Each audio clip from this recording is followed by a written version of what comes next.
সেই আহ্বানে তিনি শুরু করলেন এক অনন্য নির্মাণের কাজ। এটি ছিল তখনকার দিনের এক বিস্ময়কর সাহসী উদ্যোগ।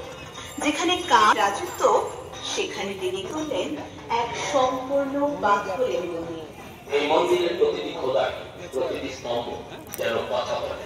কৃষ্ণের মধুর লীলা, কখনো মহাভারতের যুদ্ধক্ষেত্র, কখনো রামায়ণের নায়ক নায়িকারা পাথরের গায়ে তিনতলা এই মন্দিরে প্রথম তলায় বিরাজমান শ্রীকৃষ্ণ, রাধা দাঁড়িয়েছে এই মন্দির।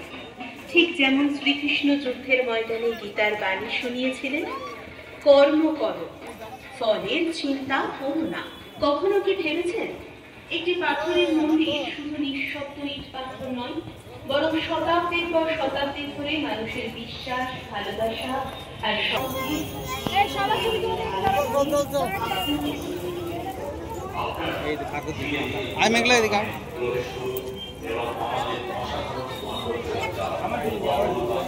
তুমি যাও।